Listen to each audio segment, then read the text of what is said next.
আসসালামু আলাইকুম রহমতুল্লাহ। আমি মোবারক স্বাগতম জানাই কুরআন ও কলম ইউটিউব চ্যানেলে। আজকে আমরা ইসলামিক বই নিয়ে আলোচনা করব।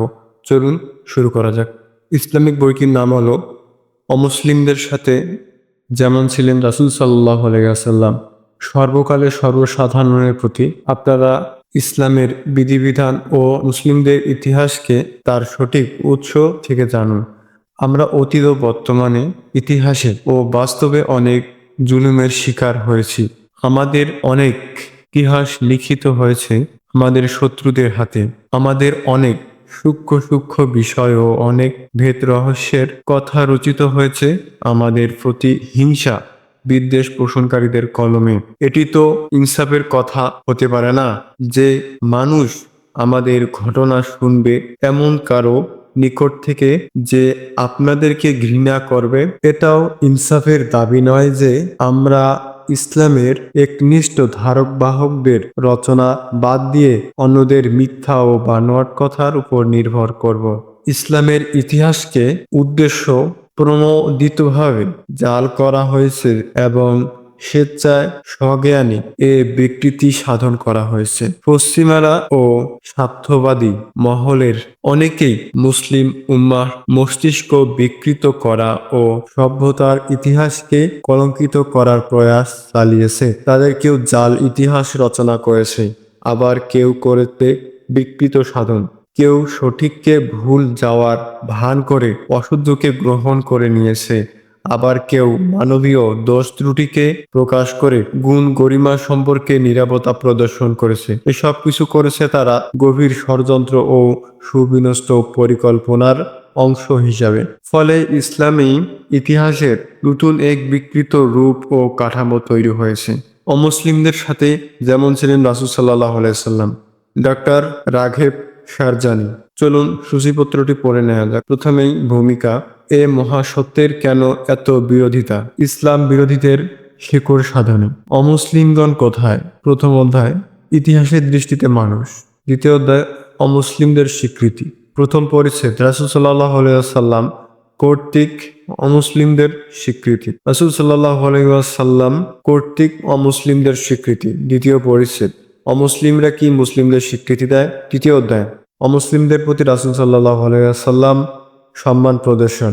অমুসলিমদের প্রতি রাসূল সাল্লাল্লাহু আলাইহি ওয়াসাল্লামের সম্মান প্রদর্শন। প্রথম পরিচ্ছেদ অমুসলিমদের সাথে কথোপকথন মাধুর্যতা। দ্বিতীয় পরিচ্ছেদ অমুসলিমদেরকে ইসলামের প্রতি আহ্বানের নববী পদ্ধতি। তৃতীয় পরিচ্ছেদ মুসলিমদের প্রশংসা করা প্রসঙ্গে। চতুর্থ পরিচ্ছেদ অমুসলিমদেরকে দূত ও প্রতিনিধির প্রতি সম্মান প্রদর্শনের নববী প্রটোকল। চতুর্থ অধ্যায় অমুসলিমদের সাথে ন্যায় পরায়ণতা। প্রথম পরিচ্ছেদ ইসলামী শরীয়তে ন্যায়পরায়ণতা। দ্বিতীয় পরিচ্ছেদ সম্পদের লেনদেন ন্যায়পরায়ণতা। তৃতীয় পরিচ্ছেদ বিচার ব্যবসার ন্যায়পরায়ণতা নিরপেক্ষতা। চতুর্থ পরিচ্ছেদ ব্যক্তিগত অধিকার হরণকারীদের সাথে রাসূল সাল্লাল্লাহু আলাইহি ওয়াসাল্লামের ন্যায়পরায়ণতা। পঞ্চম পরিচ্ছেদ প্রমাণের ভিত্তিতে ফয়সালা। ষষ্ঠ পরিচ্ছেদ একের পাপের বোঝা অন্যজন বহন করবে না। সপ্তম পরিচ্ছেদ অন্তত বিরাগ ভাজনদের সাথে ন্যায় পরায়ণতা।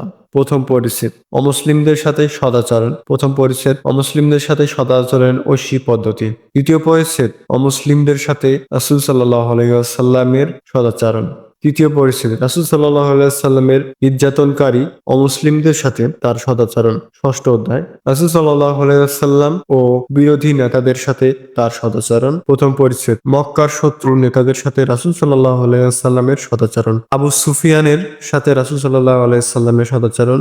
ইকরিমা ইবন আবু জাহেলের সাথে রাসূল সাল্লাল্লাহু আলাইহি ওয়াসাল্লামের সদাচরণ। সাওফান ইবন উমাইয়ার সাথে রাসূল সাল্লাল্লাহু আলাইহি ওয়াসাল্লামের সদাচরণ। সুহাইল ইবন আমরের সাথে রাসূল সাল্লাল্লাহু আলাইহি ওয়াসাল্লামের সদাচরণ।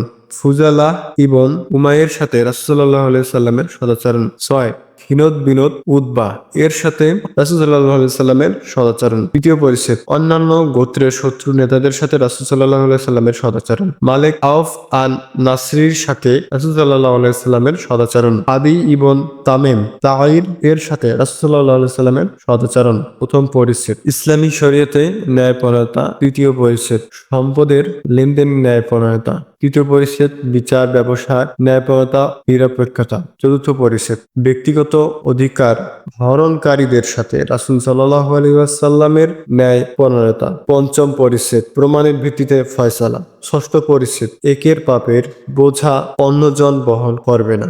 আবদ ইয়ালিল ইবন আমর আস সাক্কাফির এর সাথে রাসূল সাল্লাল্লাহু আলাইহি সাল্লামের সদাচরণ পরিশিষ্ট। প্রথম আবেদন সাধারণ মুসলিমদের প্রতি। দ্বিতীয় আবেদন মুসলিম সমাজে বসবাসকারী অমুসলিমদের প্রতি। তৃতীয় ও সর্বশেষ আবেদন সর্বকালের সর্বসাধারণের প্রতি। ডাক্তার রাঘেব সারজানি এর সংক্ষিপ্ত পরিচিতি। চলুন ভূমিকা পড়ে নিই।